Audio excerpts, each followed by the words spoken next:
तो कहीं ना कहीं इस बार जो है वोट बैंक बीजेपी का खिसकता नजर आया है। तो इस हिसाब से जो एक तरफा जो चुनाव होता था कांग्रेस और बीजेपी के बीच, इस बार बड़ा मुकाबला देखने को मिल रहा है। बड़े रिकॉर्ड को बीजेपी कैसे कवर कर पाएगी? उस समय जोगी कांग्रेस से रोहित साहू को विजय मिलना चाहिए था। इस समय यदि देखा जाए तो तीसरा पार्टी का विकल्प भी बहुत बढ़िया रूप में मिला है। नमस्कार, छत्तीसगढ़ के पहले डिजिटल चैनल छत्तीसगढ़ तक में आपका स्वागत है। मैं हूं राहुल ठाकुर। इस वक्त हम गरियाबंद जिले में मौजूद है और गरियाबंद जिले के वरिष्ठ पत्रकार हमारे साथ मौजूद हैं।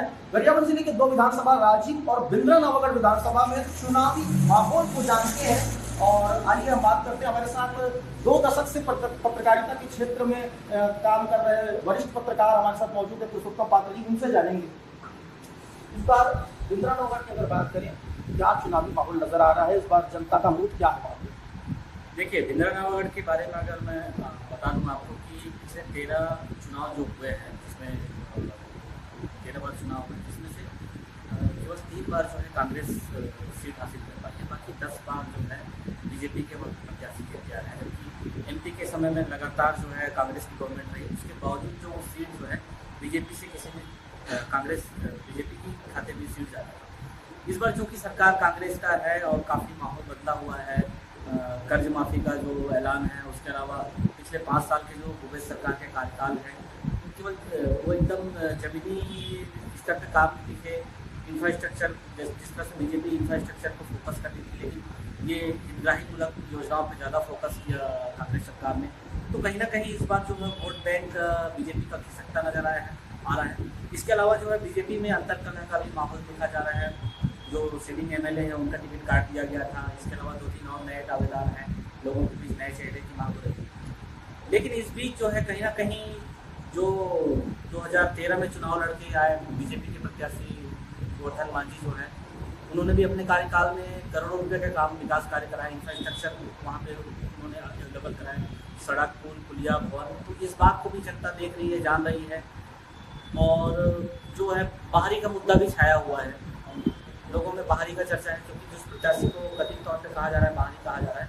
हालांकि पिछले 10 सालों में जनार्दन ने काफ़ी अच्छा काम किया है, लोगों के बीच अच्छा पैड बनाया है, लेकिन उनकी पैड जो है वो कहीं ना कहीं कार्यकर्ता में जो उत्साह है उनकी पैड की वजह से दिख रही है। लेकिन कुछ वर्ग जो है, कुछ लोग जो है ये भी कह रहे हैं कि वो बाहरी है। तो इस हिसाब से जो एक तरफा जो चुनाव होता था कांग्रेस और बीजेपी के बीच, इस बार बड़ा मुकाबला देखने को मिल रहा है। और कहीं ना कहीं योजनाओं के दम पे जो है कांग्रेस जो है बीजेपी के वोटों में सेंधमारी कर चुकी है और इस बार हाथ से कहीं खिसक ना जाए, इसलिए दोनों पार्टियों को काफ़ी मशक्कत करनी पड़ेगी। सीट बचाने के लिए बीजेपी को भी करनी पड़ेगी और सीट हासिल करने के लिए कांग्रेस को भी उतनी मेहनत करना पड़ेगी। आपका कितना इम्पैक्ट है वहाँ पे बिंद्रानवागढ़ विधानसभा में? आप जो है देखिए, नई पार्टी है, वो अभी तक के जो दिल्ली मॉडल है उसको प्रेस करने जा रही है, लेकिन दिल्ली मॉडल ग्रामीण इलाके में इतना लोगों के बीच में अपना पैड नहीं जमा पाया, लोगों के दिमाग में घर नहीं कर पाया। आपका असर इसलिए ज़्यादा हो जाता है क्योंकि वो प्रत्याशी पे डिपेंड रहता है। और इस बार जो है आपने बीजेपी से नाराज जो प्रत्याशी है उनको अपना कैंडिडेट बनाया है, तो कहीं ना कहीं उनका जो व्यक्तिगत छवि है, बीजेपी का जो प्रत्याशी बीजेपी से जो बागी हुए हैं भागीरथी मांझी, वो पिछले 20 साल से पार्टी का सेवा कर रहे हैं। वो प्रदेश पदाधिकारी भी रहे हैं, आदिवासी प्रकोष्ठ के वो उपाध्यक्ष रहे हैं, गरियाबंद जिले के प्रथम जिला अध्यक्ष भी रहे हैं। तो कहीं ना कहीं उनका असर जो है, उनकी जो छवि है उसको लेके वो अपने छवि के आधार पे कुछ वोट हासिल तो कर सकते हैं। और कहना ये नहीं होगा कि केवल बीजेपी का काटेंगे, क्योंकि वो उनसे जो नाराज, दोनों पार्टी से जो नाराज लोग हैं वो भी आप में सीधे जाएंगे। यानी कि जो नोटा का ऑप्शन है वो आप इस बार लेंगे और कहीं ना कहीं 10 से 15 हज़ार वोट जो है आप हासिल कर लेंगे। हमारे साथ काफी पुराने और वरिष्ठ पत्रकार हैं मनोज वर्मा जी। उनसे जानेंगे कि इस बार राजीव विधानसभा में क्या कुछ देखने को मिल रहा है, क्या नजर आ रहा है? इस बार जनता का क्या मूड है? जनता का मूड अभी पता नहीं चल पा रहा। जब तक 30 तारीख तक पूरे नाम डिक्लेयर नहीं हो जाएंगे, कौन कौन लड़ रहे चुनाव, कौन सी पार्टी के लोग लड़ रहे हैं, अभी कई लोग भरते हैं, बाद में सब उठा लेते हैं। और भाजपा ने जो रोहित साहू को खड़ा किया है उसका शुरू से विरोध हो रहा था, लेकिन अब धीरे धीरे लोग उनका समर्थन भी करने लगे हैं। आज जो सभा हो रही है उसमें विरोधी लोग तो भी मंच में दिखाई दे रहे हैं और वो समर्थन करने आए हैं कि क्या करने आए हैं तो पता नहीं, लेकिन वो लोग दूसरे जा रहे हैं। और लेकिन राजीव में जो कल एक सभा हुई जो भी कांग्रेस की, उसने भी अपना बहुत ज़्यादा दिखाया ताकत, उससे भी थोड़ा सा वहाँ लोग प्रभावित होंगे। और कांग्रेस का तो सीट ही है राजीव, तो यहाँ इस बार लोग एक बार फिर से भूपेश की सरकार को विश्वास जताएंगे, मानते हैं। जैसा मान के चल रहे हैं। हमारे साथ और भी वरिष्ठ पत्रकार हैं, उनसे जानेंगे राजीव विधानसभा में किस तरह का माहौल है। राजीव विधानसभा में कौन से ऐसे मुद्दे सामने आ रहे हैं जिनको लेकर इस बार जनता वोट करने जाने वाली है? जैसे यदि हम राजीव विधानसभा की बात करें तो लगभग पिछले 4-5 चुनाव की, लगभग 25 साल की बात करें तो एक बार कांग्रेस एक बार भाजपा, ये वहाँ की स्थिति रही। लेकिन इस समय पिछले बार कांग्रेस वहाँ जीती थी, तो इस समय भाजपा की पारी है। लेकिन जब से बीजेपी में जब टिकट वितरण किया गया है, तब से लगातार जो है बगावत के जो सूर है काफी तेज हो गए हैं। और निश्चित ही कहीं न कहीं कांग्रेस में भी अंतर कला है, क्योंकि ये लोग नए कैंडिडेट की मांग कर रहे थे और वर्तमान जो विधायक है उनको इस बार कांग्रेस ने अपना दावेदार बनाया है। तो कहीं न कहीं, लेकिन यदि हम दूसरी बात यदि देखें तो प्रदेश के मुख्यमंत्री भूपेश बघेल ने भी जिस जो कर्ज माफी की जो बात की, उससे अब लोगों के जो रुझान है वो कहीं न कहीं कांग्रेस के प्रति बढ़ते जा रहे हैं। और कहीं न कहीं इसका जो असर है वो बीजेपी को थोड़ा सा नुकसानदायक जरूर होगा, क्योंकि एक तो कर्ज माफी है, दूसरी तरफ जो कांग्रेस की बहुत सारे और घोषणा है। जैसे धान की यदि बात करें तो 20 कुंटल धान खरीदा, धान की समर्थन मूल्य है। तो कुल मिला के कांग्रेस जो है पूरी तरीके से किसान कार्ड खेल रही है। और अभी भी भूपेश बघेल के जो है वो जो घोषणा पत्र आना बाकी है। तो कुल मिला के देखा जाए तो कहीं न कहीं जो है कांग्रेस के जो वादे हैं वो बीजेपी के ऊपर भारी पड़ती नजर आ रही है। हमारे जिले के वरिष्ठ पत्रकार हमारे साथ हैं, उनसे जानेंगे राजीव विधानसभा में चुनाव का क्या माहौल है। देखिए, अगर बात राजीव विधानसभा की करें तो बीजेपी के कैंडिडेट का पहले जब घोषणा हुआ तब से बीजेपी में अंतकलह की अगर बात करें तो खुलकर दिखने लगी। कई बड़े नेता जो है नाराज चल रहे थे। हो सकता है जिसका खामियाजा बीजेपी के प्रत्याशी को भुगतना पड़े।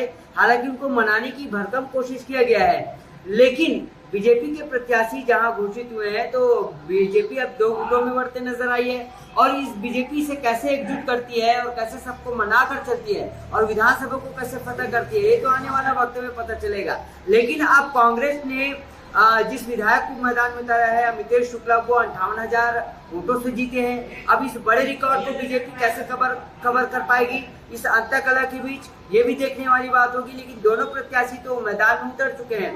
लेकिन जो कर्जा माफी है ये कहीं न कहीं लोगों के जहन पर है और उसको लेकर लोगों की प्रतिक्रिया है कि भूपेश बघेल ने कर्जा माफी की है तो कह सकते हैं कि कांग्रेस की जो जमीन है वो ज्यादा मजबूत लग रही है। लेकिन कश्मकश की बात हो सकती है, लड़ाई भी कांटे की टक्कर की दोनों में हो सकता है। लेकिन जो बीजेपी में चल रहा है, अंदर में जो उनकी नाराजगी चल रहा है, अगर यही स्थिति रहा तो नहीं लगता कि बीजेपी को कोई बड़ी लीड यहाँ से मिलेगी। कांग्रेस को हो सकता है कि बाजी उनको मिल जाए, मौका मिल जाए। लेकिन अब ये तो आने वाला वक्त में पता चलेगा कि बीजेपी की तरफ दम लगाती है और कांग्रेस कैसे इस मौके का फायदा उठा सकती है। जी, हमारे साथ एक और वरिष्ठ पत्रकार हैं, उनसे भी जानेंगे कि किन मुद्दों को लेकर इस बार जनता वोट करने वाली है और क्या कुछ माहौल अभी वर्तमान स्थिति में क्या माहौल नजर आ रहा है राजीव विधानसभा की अगर अपन बात करते हैं तो यहाँ सबसे पहले ये है कि जातिवाद के जो समीकरण यहाँ पे चलते आ रहे हैं, साहू जो बाहुल्य क्षेत्र के रूप में माने जाते हैं। और अधिकतर यहाँ पर ये देखा जाता है कि बीजेपी जो है लगातार जो है अपने जो जिस तरह के समाज का, साहू समाज का वहाँ पे वर्चस्व मान करके उन्हें लगातार उनकी अपने जो कैंडिडेट खड़े करते हैं वो साहू समाज के होते हैं। पर इस बार ऐसा नहीं है कि वो फैक्टर काम कर पाते हैं। और इससे पहले जो और भी चुनाव हुए उसमें किसी ये साहू समाज का कोई फैक्टर नहीं दिखे, क्योंकि इससे पहले अगर अपन रोहित शाह वर्तमान में भाजपा की प्रत्याशी के रूप में मैदान में उतारा गया भाजपा की तरफ से, इससे पूर्व में जोगी कांग्रेस की तरफ से रोहित शाह को उतारा गया था। पर उस समय अगर ये साहू फैक्टर की बात राजीव में अगर करते हैं तो उस समय जोगी कांग्रेस से रोहित साहू को विजय मिलना चाहिए था। और ये अभी जिस तरह से इनकी माहौल बनी हुई है कि बीजेपी में अंतरकलह की काफी अंदर भीतर घात की जो स्थिति बनी हुई है, ये बड़ी एक असमंजस की बात चल रही है यहाँ पर। और यही अगर कंडीशन यहाँ पर हमेशा अभी जो जिस स्थिति पर बनी हुई है बात जो है बीजेपी का, अगर ऐसा ही रहा तो निश्चित तौर पर यह कह सकते हैं कि बीजेपी की जो प्रत्याशी उनको हार मिल सकती है। और दूसरी चीज यह है कि वहां पर अमितेश शुक्ला जो है पूर्व में 58,000 वोटों से वहां पर जीत हासिल किए थे। और अभी जिस तरह से भूपेश बघेल जी जो ने कर्जा माफी की बात की है, वो सबसे बड़ी इनका फैक्टर होगा। और इस बार संभवतः ऐसा भी है कि राज्य विधानसभा में कांग्रेस की सरकार, कांग्रेस की विधायक चुनी जा सकते हैं। हमारे साथ एक पत्रकार साथी और है, उनसे भी जानेंगे आपको क्या लगता है इस बार किस तरह की स्थिति निर्मित हो रही है, क्योंकि चुनाव में अब ज्यादा दिन बचे नहीं। आज बीजेपी के दोनों प्रत्याशियों ने नामांकन भी दाखिल किया है। वर्तमान स्थिति क्या कहती है, किस ओर? अभी तो ये देख कि दोनों पार्टी की तरफ से भी घोषणा पत्र जारी नहीं हुआ, और यहाँ तक कि भी कर्ज माफी वाली जो ऐलान कांग्रेस की तरफ से हुआ है, तो इस तरह से रुझान तो कांग्रेस की तरफ ज़्यादातर दिख रहे हैं। और बात किया जाए अगर व्यक्तिगत अगर विधायकों की छवि को लेकर बात की जाए, तो इसमें कांटे की टक्कर तो रहेगी दोनों में, लेकिन इसमें मुख्यमंत्री जो चेहरा है वो ज़्यादा काट करेंगे, क्योंकि उन्होंने जो घोषणाएं जो की थी, जैसे बीते दिनों ऋण माफी की बात, बैंक मुलाकात के दौरान जितनी भी कांग्रेस के मुख्यमंत्री भूपेश बघेल जी ने घोषणाएं की थी, उसमें अमल उन्होंने कर भी दिया है, तो ये भी ज़्यादा इफेक्ट करेगा इस चुनाव में। और ज़्यादातर मतलब देखा जाए तो कांग्रेस का अभी पक्ष ज़्यादा मजबूत है राज्य विधानसभा। राज्य विधानसभा। हमारे साथ एक और वरिष्ठ पत्रकार हैं, उनसे जानना चाहेंगे कि क्या कुछ राजनीतिक माहौल यहाँ का कहता है, इस बार क्या कुछ नजर आ रहा है। 2023 विधानसभा चुनाव में राजिम विधानसभा किस ओर जाना चाह रही, मतलब किस ओर जाता दिख रहा है आपको? राजिम विधानसभा की कांग्रेस की परंपरागत सीट है, और माननीय अमितेश शुक्ला विभागीय चुनाव भारी मतों से जीतेंगे। इसका कारण यह है कि भाजपा में आपस में टकराहट है, बूथबाजी के चलते, इसका निश्चित लाभ कांग्रेस को मिलने वाली है। अमितेश शुक्ला भारी मतों से यहाँ से विजयी होंगे। पिछले 5 साल की अगर बात करें तो यहाँ पे क्या कुछ कार्य आपको देखने को मिला, और जनता उससे, क्योंकि आप लोग फील्ड में लगातार रहते, तो जनता का क्या फीडबैक है उसे लेकर? माननीय भूपेश बघेल सरकार में किसानों के लिए जनता में बहुत कार्य हुए हैं। अभी घोषणा पत्र भी कर्ज माफी की घोषणा की है माननीय मुख्यमंत्री भूपेश बघेल जी, इसका फायदा पूरे छत्तीसगढ़ में मिला है, और किसानों खासकर इससे उत्साहित है। तो दुगने उत्साह के साथ मतदान में भी वृद्धि होगी और अधिक मतदान प्रतिशत बढ़ेगा, फिर मोड़ बनेगा। हमारे साथ तो पत्रकार मौजूद हैं, उनसे भी जानेंगे उनकी क्या राय है, क्या उनको लगता है, क्या इस बार क्या कुछ देखने को मिल रहा है, कैसी चुनावी रणनीति यहाँ पे देखने को मिल रही है दोनों पार्टी की ओर से?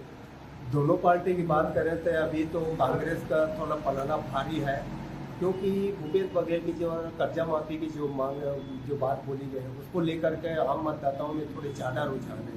और पिछले भाजपा कार्यकाल में जो बोनस की बात हुई थी, वो बोनस नहीं मिला, इस कारण उनसे अभी रुष्ट है। पिछले बार पिछले अगर 4 चुनाव की बात करें तो साल 2003 से लगातार जो राज्य विधानसभा की जनता है वो लगातार एक दफे कांग्रेस और एक दफे भाजपा को चुनती आई है, तो क्या इस बार कांग्रेस रिपीट कर सकती है यहाँ पे? कांग्रेस का रिपीट तो तय भी माना जा रहा है, लेकिन अभी स्थिति थोड़ा भूपेश के अभी जो कर्जा माफी की जो बात बोली गई है उसमें थोड़ा पलड़ा भारी हो रहा है। और रही बात अपना भाजपा की करें तो भाजपा का जो अभी प्रत्याशी जो घोषित किया है उनको लेकर का भी विरोध, अभी भी विरोध है, उनके ही कार्यकर्ताओं के द्वारा विरोध किया जा रहा है। बड़े बड़े वरिष्ठ नेताओं हैं, वो अभी साथ नहीं दे पा रहे हैं। अब देखो आगे क्या होता है। कहीं ना कहीं भाजपा को इस चुनाव में नुकसान यहाँ पर झेलना पड़ सकता है। नुकसान झेलना पड़ सकता है, ऐसा आम मतदाताओं का भी कहना है और हमारा भी यही कहना है। अब देखिए आगे की स्थिति क्या बनती है। तीसरी पार्टी की अगर बात करें तो आम आदमी पार्टी भी इस बार यहाँ पर अपना प्रत्याशी आम आदमी पार्टी ने उतारा है, उसको लेके क्या कुछ है, मतलब कुछ उनका प्रभाव नजर आ रहा है या फिर तीसरी पार्टी ना के बराबर यहाँ पे है? तो बिल्कुल राज्य विधानसभा में इस समय यदि देखा जाए तो तीसरा पार्टी का विकल्प भी बहुत बढ़िया रूप में मिला है। कहीं कहीं झाड़ू छाप जो आम आदमी पार्टी से तेजराम बिधोई को टिकट मिला है।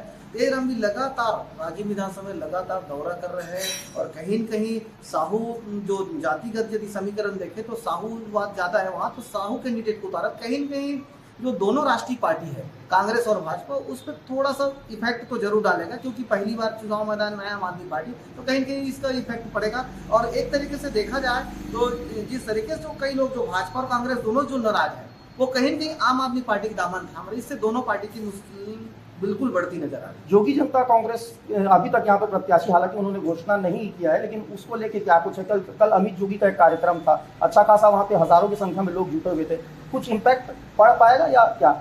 ये बिल्कुल इसके पहले यदि हम 2018 विधानसभा चुनाव देखें तो जोगी जनता काफी यहाँ पे एक अच्छा असर, एक अच्छा प्रभाव डाले थे, लगभग 22 से 23 हजार वोट काटे थे। लेकिन इस समय जो है वो कैंडिडेट के ऊपर डिपेंड होगा, क्योंकि कैंडिडेट मायने रखता है, क्योंकि राज्य विधानसभा एक शिक्षित जो क्षेत्र के रूप में माना जाता है, शिक्षित विधानसभा के रूप में माना जाता है, तो कहीं न कहीं यहाँ जातिगत जो समीकरण है वो यहाँ पर एक अहम भूमिका निभाती है। तो कुल मिला के उसके जो कैंडिडेट कौन उतरता है मैदान में, उसके बाद ये क्लियर हो पाएगा कि आखिर वो कितना इम्पैक्ट डाल पाएंगे।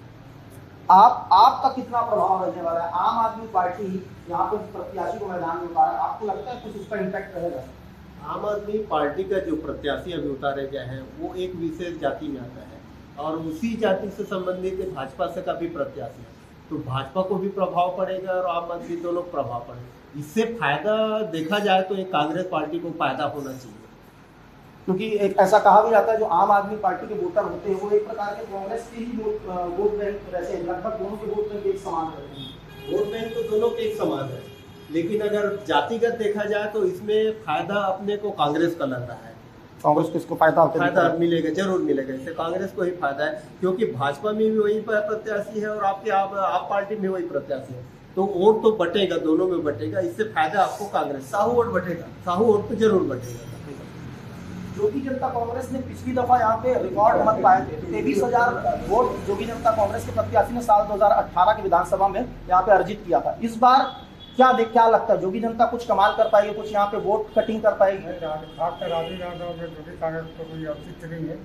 2018 के चुनाव बात अलग थी, 200 को चुनाव जो और सभा में कर्मी बीजेपी के। इस बार आप जो प्रत्याशी है कुछ मतों का विभाजन करेंगे, उसमें नुकसान कांग्रेस और बीजेपी दोनों को होगा। हाँ, लेकिन अगला दोनों राष्ट्रीय दलों में ही होना है, बीजेपी और कांग्रेस में।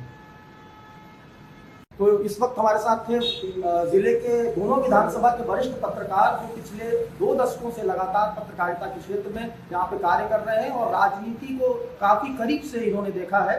और जैसे कि इन्होंने बताया, दोनों ही जगहों पर राजनीति के अलग अलग परिदृश्य नजर आ रहे हैं। आने वाले 17 नवंबर को चुनाव है और 3 तारीख को ये पता चलेगा कि आखिर जनता किसे अपना विधायक चुनती है। राहुल ठाकुर, गरियाबंद, छत्तीसगढ़ तक।